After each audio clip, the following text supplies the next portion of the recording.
नमस्कार, साधना प्लस देख रहे हैं आप। आपके साथ मैं हूं सोनाली ठाकुर। बुलेटिन की शुरुआत करेंगे, उसके पहले नजर सुर्खियों पर। 26 फरवरी से शुरू होगा झारखंड विधानसभा का बजट सत्र। 1 महीने तक चलेगा सत्र। सरकार को घेरने का ब्लूप्रिंट, स्थितियां तैयार। पटना में कार्रवाई शुरू होने से पहले विधानसभा अध्यक्ष की बैठक। सभी दलों के नेताओं के साथ की बैठक। एक दूसरे की भावनाओं का आदर करने की कही बात।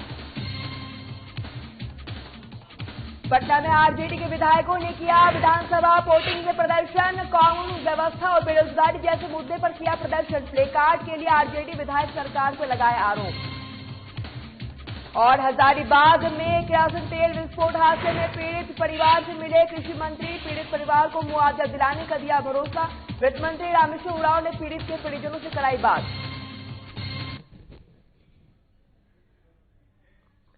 चलिए बुलेटिन की शुरुआत करते हैं। आज 11 सदन की कार्रवाई शुरू होने से पहले ही विधानसभा अध्यक्ष ने सभी दलों के नेताओं के साथ बैठक और गतिरोध खत्म किया। 11 बजे सदन की कार्रवाई शुरू होने तो बिहार विधानसभा अध्यक्ष विजय सिंह ने सभी सदस्यों से अपील की है कि वो एक दूसरे की भावनाओं का आदर करें और आपत्तिजनक बातों से किसी को भी आहत न करे।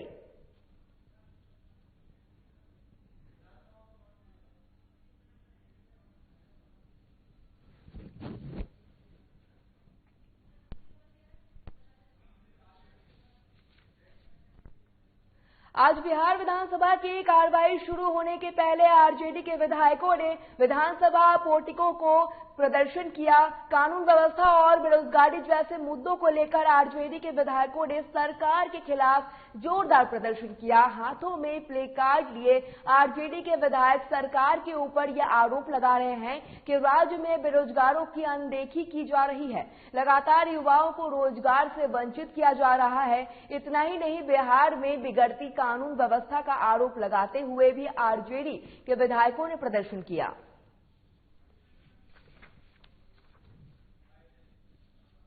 आज का विरोध प्रदर्शन, जैसा कि आप तमाम लोग जान रहे हैं और हेडलाइन पूरे बिहार में चल रहा है कि दारू माफिया ने दरोगा की हत्या कर दी। तो जो बिहार में जो सख्ती से एक कहते हैं नीतीश कुमार सुशासन बाबू कि बिहार में शराबबंदी कानून सख्ती से लागू है, तो ये दारू माफिया किन के इशारे पर फल फूल रहे हैं। ये जहरीली शराब किन के इशारे पे बेची जा रही है और दिखता कहीं नहीं है लेकिन बिकता सब जगह है। हमारे नेता जोर जोर से इस बात को कह रहे हैं और कल जो दरोगा की हत्या हुई है, इससे साबित हो गया है कि एक सफेद पोश लोगों के संरक्षण में बिहार में काला धंधा, दारू का काला धंधा चल रहा है। आज बिहार विधान परिषद की कार्रवाई शुरू होने से पहले आरजेडी और कांग्रेस के सदस्यों ने कल हुए शराब माफियों की तरफ से सीतामढ़ी में दरोगा की हत्या के विरोध में प्रदर्शन किया। इस दौरान कांग्रेस एमएलसी प्रेमचंद मिश्रा ने कहा कि बिहार में जंगल राज की स्थिति बनी हुई है।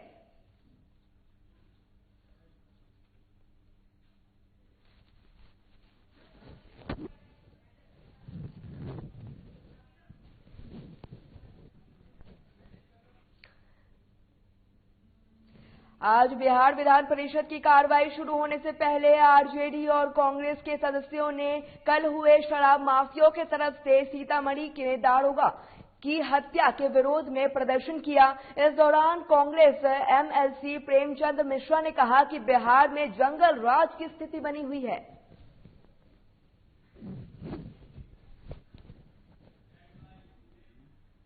26 फरवरी से झारखंड विधानसभा का बजट सत्र शुरू होने वाला है, जो 23 मार्च तक और 1 महीने चलने वाला है। इस बजट सत्र में 16 कार्य दिवस होंगे। वहीं 3 मार्च को झारखंड का बजट पेश किया जाएगा। इस दौरान बजट सत्र में विपक्षी की भी पुरजोर तैयारी है। हर मुद्दे पर सरकार को घेरने का भी ब्लूप्रिंट विपक्ष ने तैयार कर लिया है। वहीं सत्ता पक्ष भी जवाब के लिए पूरी तरह से तैयार है, जिसे लेकर झारखंड विधानसभा के अध्यक्ष रविंद्र नाथ महतो ने एक्सक्लूसिव बात की है हमारे वरिष्ठ संवाददाता चंदन वर्मा से। विधानसभा का बजट सत्र शुरू होने वाला है। लगभग 1 महीना यह बजट सत्र चलने वाला है और इस बजट सत्र में झारखंड के लिए कितना उपयोगी साबित होगा और जनता के लिए कितना उपयोगी साबित होगा, हमारे साथ सीधे बात करने के लिए झारखंड विधानसभा के अध्यक्ष रविंद्रनाथ महतो जी हैं। उनसे बात करते हैं कि सर क्या लगता है कि 1 महीने का लगभग ये बजट सत्र है, झारखंड के लिए कितना उपयोगी माना जा रहा है, कितना फायदेमंद होगा यहाँ की जनता के लिए, क्योंकि विपक्ष भी पूरी तैयारी में है। देखिए, ये मैंने पहले भी इस बात को कह चुका है कि ये सत्र एक सार्थक सत्र के रूप में साबित होगा। झारखंड के जनताओं के अपेक्षा के अनुकूल ये सत्र साबित होगा और मैं समझता हूं कि पक्ष और विपक्ष दोनों मिलकर के चाह रहे हैं कि विधानसभा चले और जनहित में काम हो। और मैं जितने माननीय सदस्य अपने क्षेत्र से चुनकर आए हैं, जीत कर आए हैं, सारे लोगों को अपने अपने क्षेत्र में उनके विभिन्न प्रकार के असुविधा है, विभिन्न प्रकार के समस्या है और तमाम चीजों का समस्या को समाधान करने के लिए उन्होंने विभागीय रूप से अपने बातों को सदन के अंदर में रखेंगे और सरकार जो नियम संगत बात है, जहां तक सरकार करने में सक्षम है वहां तक उनका काम करेंगे।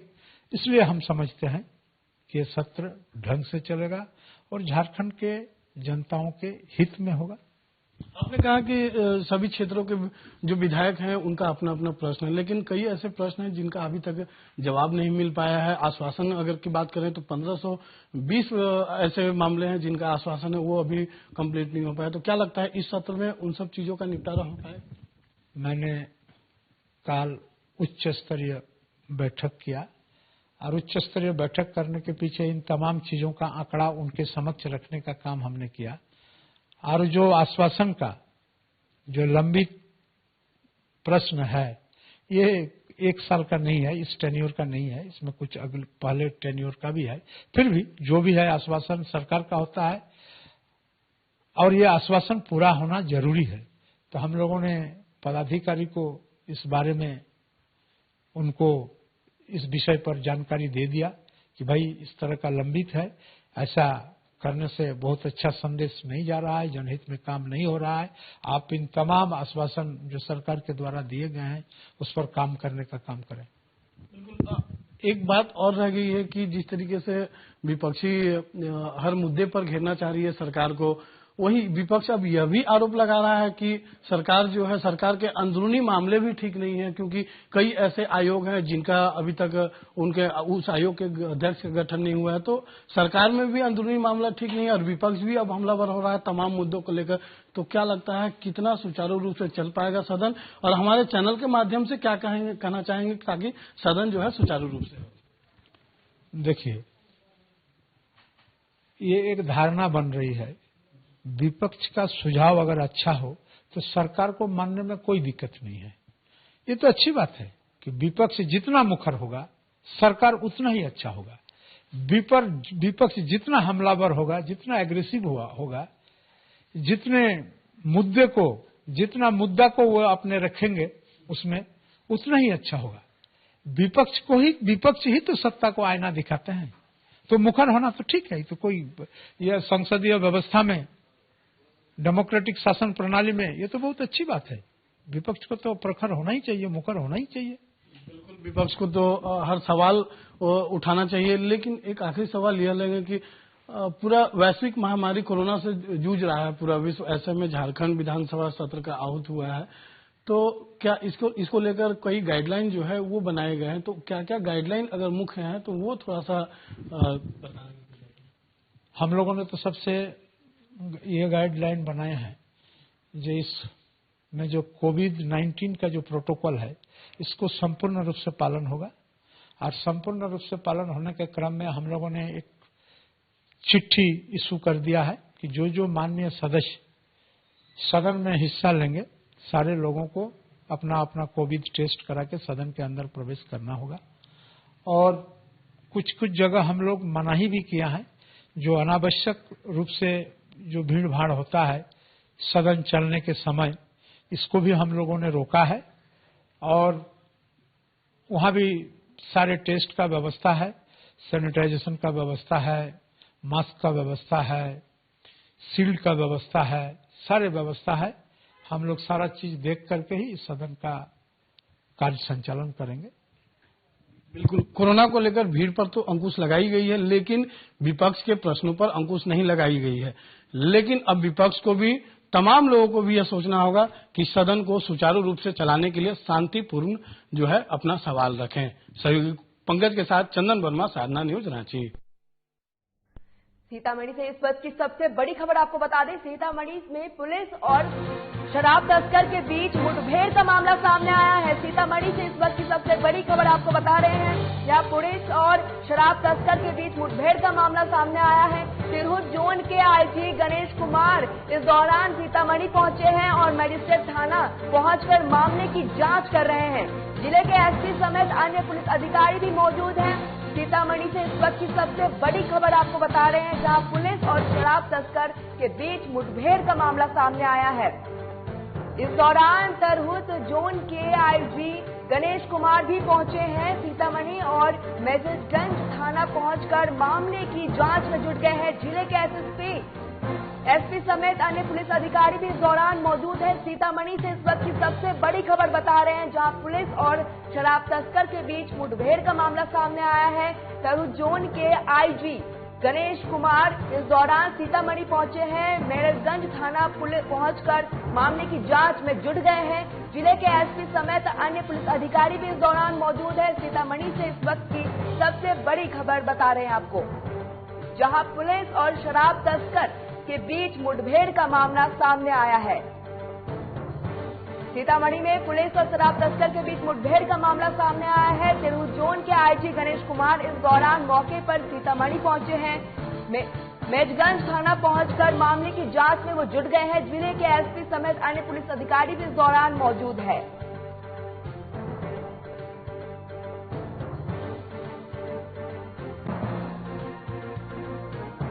सीतामढ़ी से इस वक्त की सबसे बड़ी खबर आपको बता रहे हैं, जहां पर पुलिस और शराब तस्कर के बीच मुठभेड़ का मामला सामने आया है। इस दौरान आईजी गणेश कुमार सीतामढ़ी पहुंचे हैं।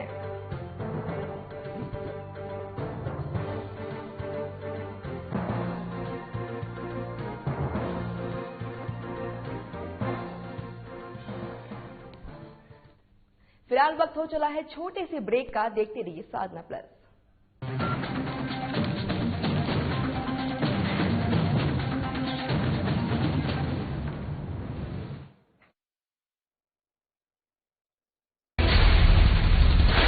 बिहार झारखंड के साथ देश दुनिया की हर बड़ी खबर देखिए फटाफट अंदाज में शाम 7:30 बजे। खबरें सुपरफास्ट सिर्फ साधना प्लस पर।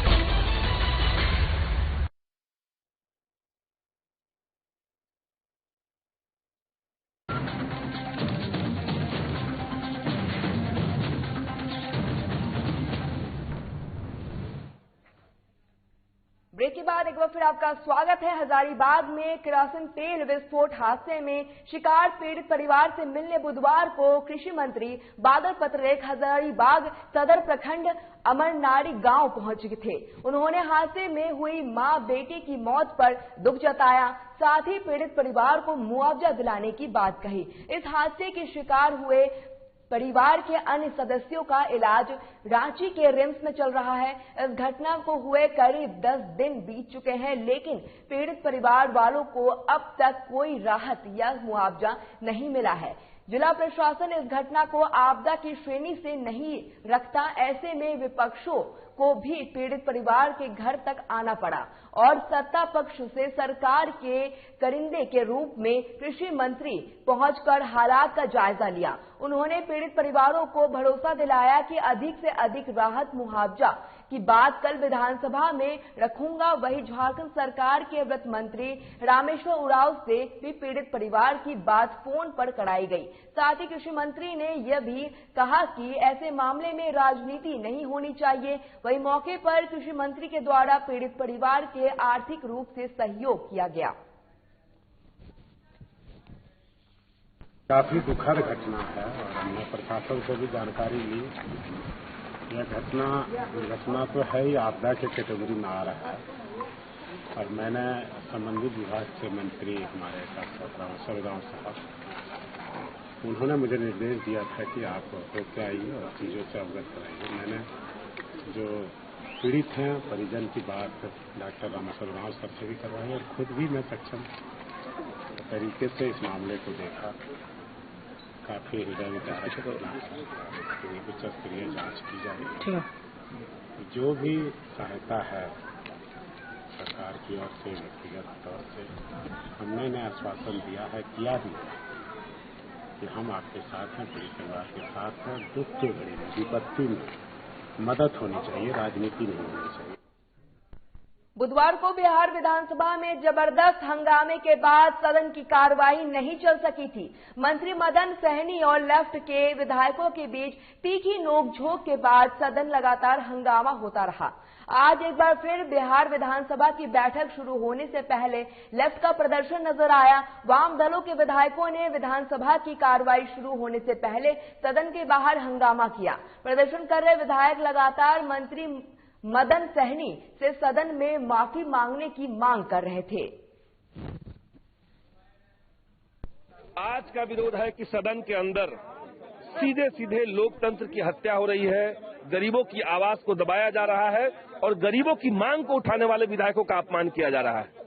कल जिस तरीके से सदन के भीतर सामाजिक कल्याण मंत्री ने एक बहुत महत्वपूर्ण सवाल के ऊपर जवाब दिया, हमने सवाल किया कि वृद्धा पेंशन में ऐसे कई लोग हैं जिनका नाम तो शामिल है लेकिन उनको पेंशन नहीं मिल रहा है, इसके ऊपर सरकार क्या कह रही है।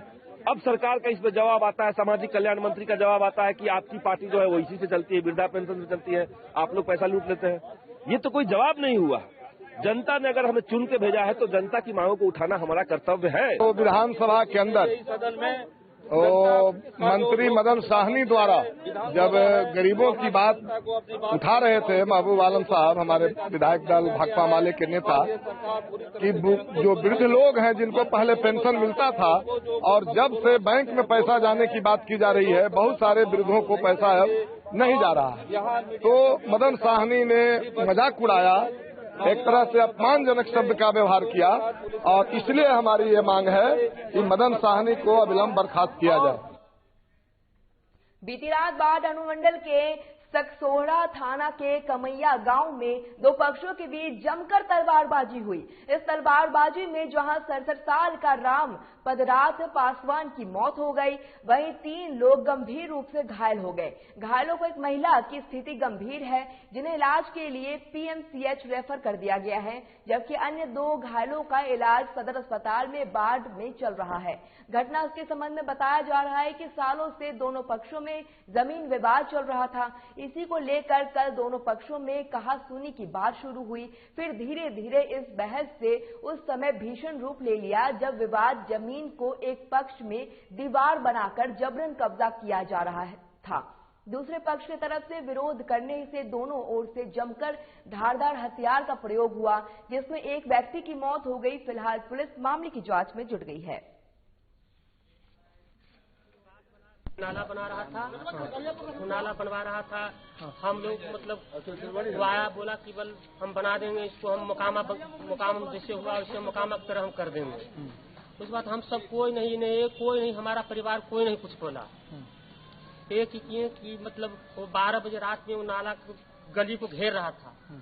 ये देखने के लिए जा रहे थे तो वहाँ पहुँच भी नहीं पाए, रास्ते में घेर करके उसको मार काट दिया, सब मिलकर काट दिया।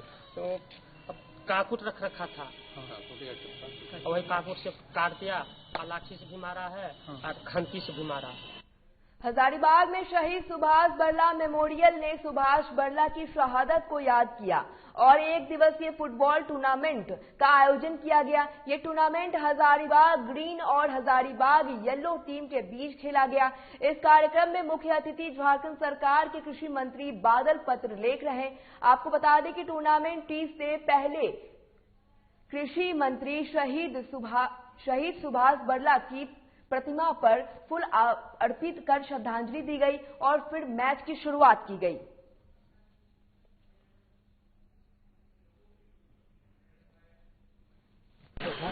शहीद सुभाष बरला जी के सम्मान में आयोजित इस टूर्नामेंट में यही कहना चाहेंगे कि इस देश में शहीदों का सम्मान था, शहीदों का सम्मान है और शहीदों का सम्मान रहेगा।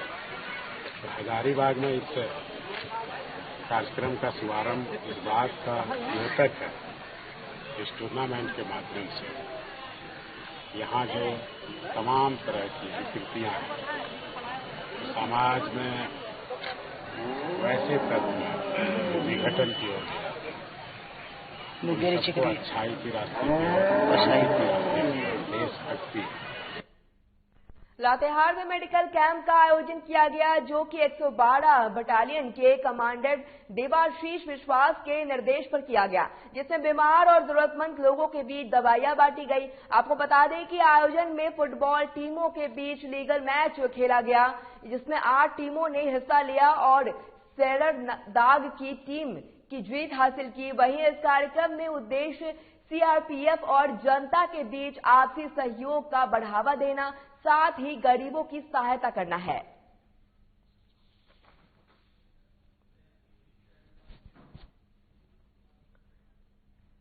बिहार में 22 फरवरी को पुलिस सप्ताह दिवस शुरू हो गया है, जो कि 27 फरवरी तक मनाया जाएगा। इसी क्रम में कटिहार में आज रन फॉर पीस के तहत मैराथन दौड़ का आयोजन किया गया, जिसकी दूरी करीब 2 किलोमीटर तक रखी गई।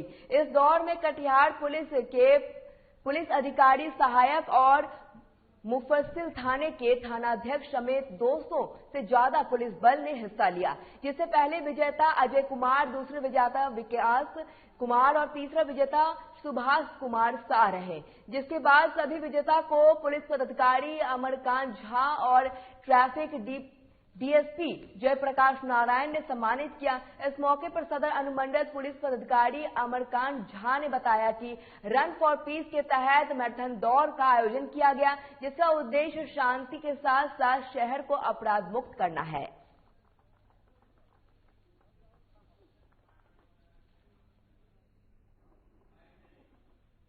हाँ, हम लोग का पुलिस सप्ताह चल रहा है, जैसे 22 से 27 तक। इसलिए पुलिस विभाग द्वारा, कटिहार जिला बल द्वारा विभिन्न प्रकार के आयोजन किया जा रहा है।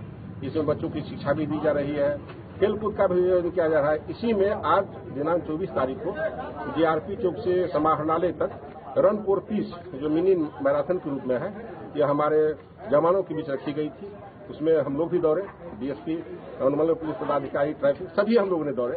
इसमें 3 प्रतिभागी ने प्रथम, द्वितीय और तृतीय विजय प्राप्त किए हैं। उनको जो है सभी को मेडल दिया गया है। नालंदा में पुलिस सप्ताह के दौर 7 किलोमीटर मैराथन दौड़ का आयोजन किया गया, जिसमें करीब 200 से ज्यादा प्रतिभागियों ने हिस्सा लिया। इस दौड़ में जीतने वाले प्रतिभागियों को साइकिल देकर सम्मानित किया गया। और आपको बता दें कि बिहार में 22 से 27 फरवरी के बीच पुलिस सप्ताह दिवस मनाया जा रहा है, जिसके तहत बिहार में सभी जिलों में बिहार के पुलिस अलग अलग कार्यक्रम का आयोजित किया जा रहा है।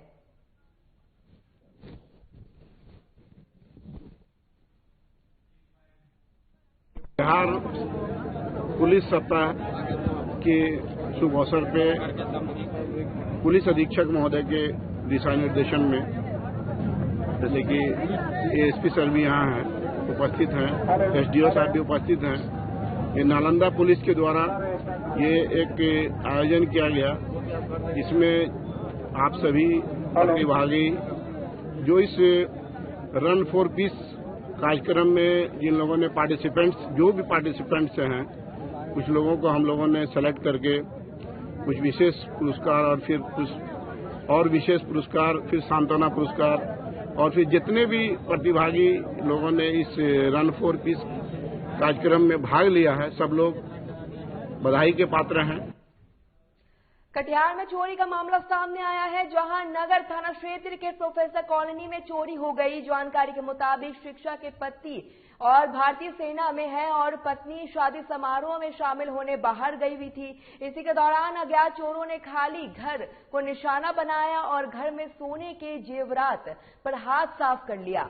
वहीं जब शिक्षिका वापस लौटी तो उन्हें गहने नहीं मिले, जिनके बाद शिक्षिका ने पुलिस को सूचना दी और फिर पुलिस मामले की जांच शुरू कर दी है।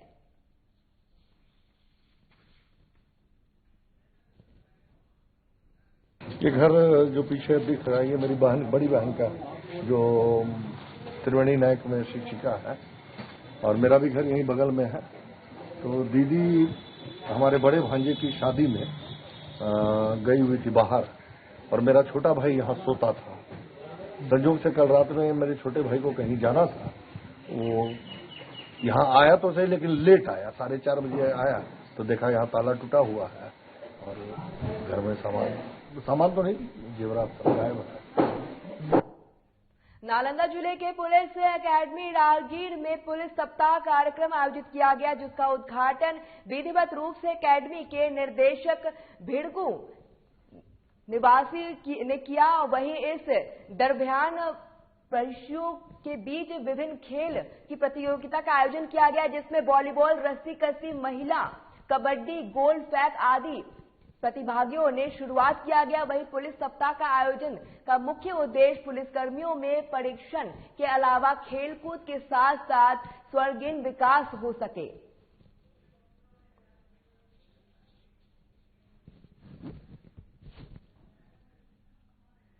बिहार में पूर्ण शराबबंदी होने के बावजूद भी शराब की बिक्री धड़ल्ले से की जा रही है।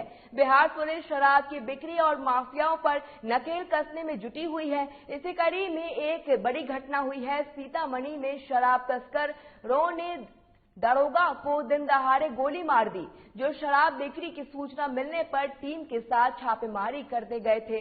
दरोगा की शहीद होने पर नीतीश सरकार ने उत्पाद एवं मद्य निर्देश मंत्री सुनील कुमार ने कहा कि शराबबंदी कानून को सफल बनाने के लिए उत्पाद विभाग और पुलिस विभाग की कड़ी कार्रवाई कर रही है, जिससे अपराधी फ्रस्ट्रेट में है और पुलिस की कार्रवाई से हताश होकर उन्होंने इस बड़ी घटना को अंजाम दिया।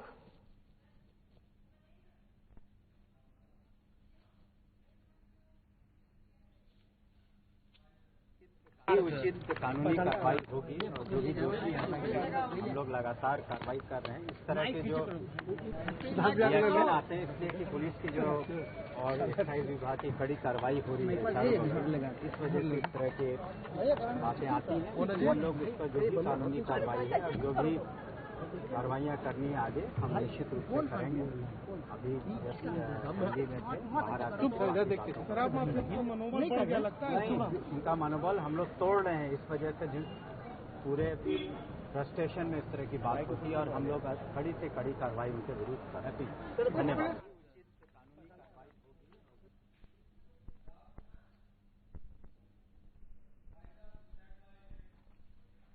फिलहाल बिहार झारखंड की खबरों में इतना ही। साधना प्लस पर खबरों का सिलसिला लगातार जारी रहेगा। नमस्कार।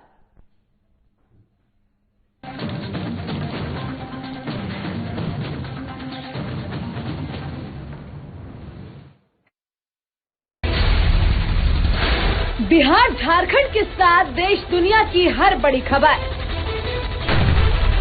देखिए फटाफट अंदाज में शाम 7:30